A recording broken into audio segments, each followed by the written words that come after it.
Hello, I hope you can hear me.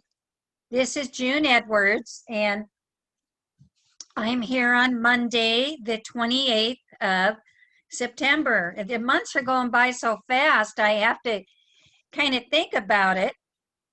You can see I've decorated for fall, and it is the fall season now.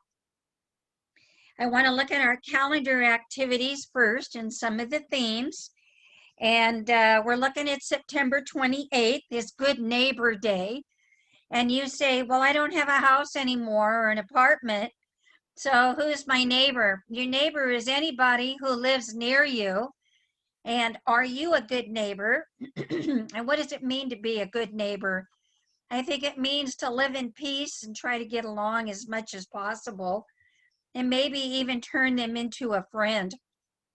I've noticed with the quarantine, a lot more people are home all day. And as I walk my dogs, I get to meet new neighbors, and I've actually made some friendships that maybe I would not have made before this quarantine happened. Also, the first airport opened on the 28th of September in 1909. They're not getting the business that they usually get right now with the quarantine restrictions on travel and business, but it'll perk up again, I'm sure, someday. September 29th, the U.S. Army was established in 1789.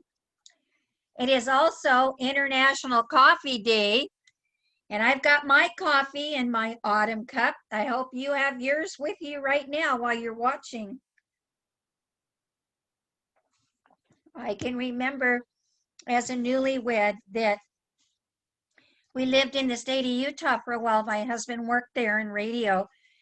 And the custom then was that whoever came to the house, automatically you put the coffee pot on and you offered them a cup of coffee. If they were Mormon, you could offer them a cup of something else. But I've noticed that these days there aren't that many people drinking coffee. Well, we seniors, we love our coffee, especially as the days get cooler or the hot days and the warm nights. We love to have our coffee. So welcome to International Coffee Day. Looking at the 30th September, in China, it is the Harvest Moon Festival. And I went to one a couple years ago at USC where they had dance exhibitions from all over the different regions of China. They had different foods, many I had never tasted before, although I am a fan of Chinese food. Also on this date, in 1849, the safety pin was invented. One more thing I have to tell you, Rosh Hashanah is the beginning of the traditional Jewish New Year. And this is the day where they have a scale that's balanced by weights. One reflects your sins or the bad things you've done. The other reflects your good deeds. And it said that God weighs these on the scales, and you need to ask him to forgive you for all of your sins, and then you get to go on and have another year of life and try to make amends and have a better year. Kind of a good holiday for self-reflection, I think. So that is going on now. Now we're actually going into a new month, October. Hard to believe, the 10th month of 2020, and going to be the 8th month that we've been in quarantine. Okay, so October 1st is Homemade Cookie Day. Oh boy, I know about you, but being home so much, I've definitely been doing more cooking. Although I've also put on some weight, so I have not been making the cookies, but that's okay. My daughter does. And I'm sure that you get cookies at your facility. Also in 1908, Henry Ford introduced the first Model T. It was not the first car, but he had a very clever idea with his production line, and he was able to get out many cars at a cheaper price, and that's why he was so successful. October 2nd is the comic strip anniversary for Peanuts with Charlie Brown and Snoopy and Lucy and the whole gang, the little bird. And that was first published in 1950. 70 years old. Wow. It is also the International Day of Nonviolence, which is celebrated because this is the birthday of Mohandas Gandhi, who was born in 1869 in India. And then October 3rd is National Denim Day for your jeans. And the first compact disc CD player was released by Sony in 1982. Hard to believe it's that old. Well, going along with our autumn themes, I've got something on my phone here. Now, I don't normally keep my phone on because I don't want to be rude and have it ring while I'm in the meeting with you, but there's an article on here that I found on a wonderful site. If you want to have a sharp brain, it's called TriviaGenius.com. TriviaGenius.com. And they do all kinds of facts and figures, and then they test you on them. I'm going to read this to you. It says there's more to autumn than pumpkin spice. It's filled with pumpkin pie, pumpkin patches, and even a sport known as pumpkin chunkin'. So it's because there are several traditions with surprising origins, how they began. The first one is the corn maze. Here's a picture of the corn maze. I know you can see it there. Look at that. It's all the geometric shapes there. Wow. And the corn maze in 1993, Joanne Marks and Don France created what they called the Amazing Maze 1.92-mile labyrinth on 3 acres of land in Pennsylvania. Although they and other maze makers have a long tradition of making these hedges, the newer form is distinguished in notable ways. These corn mazes are usually cut in fun shapes or interesting images when seen from above. That, and they often have stacks of hay and piles of pumpkins around for pictures as you're running through the maze. They have them for different age levels.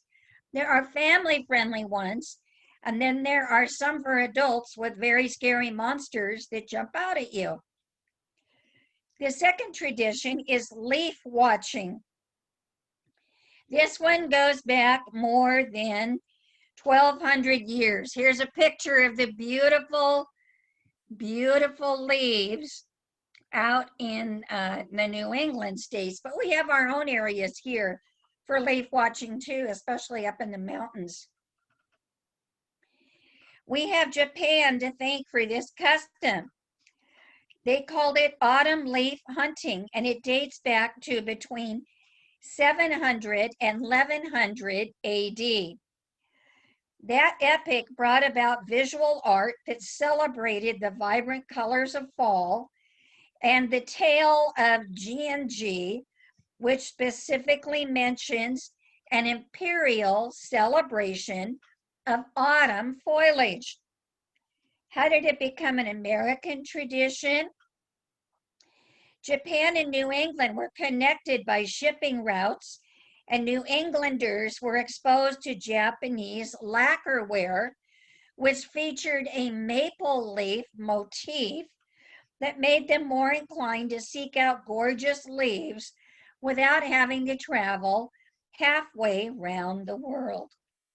Here's another autumn tradition, Oktoberfest, which is celebrated at Old World in Huntington Beach and Alpine Village in Torrance. I was at an Oktoberfest last weekend, and somebody told me that they heard Alpine Village is going to be closing. I hope it's not another casualty of the restaurants being closed, but I don't know. I know my husband and I had loved to go there for our meats and cheeses, especially since he's Scandinavian. Excuse me. Beginning in the third weekend of September and lasting until the first Sunday in October, Oktoberfest has long served as an excuse for revelers to do as the Germans do and wet their whistle at the local beer hall. And here they are giving a toast with their beer mugs. The first Oktoberfest was a wedding reception on October 12, 1810. The citizens of Munich gathered at the city's gates to celebrate the marriage of Bavarian Crown Prince Ludwig to Princess Therese of Saxony-Hildburghausen. The event was so popular it took place again the following year, and the year after that, and on until it became the world-famous festival of Bavarian culture that it is today. So don't forget to have your Braunschweiger and your favorite beer and your rye bread, your sauerkraut and apple dumplings, and whatever else you love to celebrate on Oktoberfest. The fourth tradition is Election Day. Now, the American elections take place in the autumn for a very specific reason. Out of consideration for farming schedules, Congress chose November when the harvest was done, but the snow had not started to fall yet, in its 1845 decree. Why is it on Tuesdays? Weekends were a no-go due to church. Wednesdays were off the table because farmers usually went to the market to sell their goods. So Tuesday emerged as a sort of compromise, and the tradition has stuck. The next autumn tradition is bobbing for apples. You know, where you put them in a big wash tub and you get down on your hands and knees and you have to try and grab it with your teeth. It may not be as popular now as it was a century ago, but bobbing for apples persists as an autumn activity, especially at a Halloween party. Long before children dressed up on October 31st, British singles played the game as a sort of courting ritual. Each apple represented a different eligible bachelor. And if the young woman bobbing for said apple bit into it on her first try, the two would live happily ever after.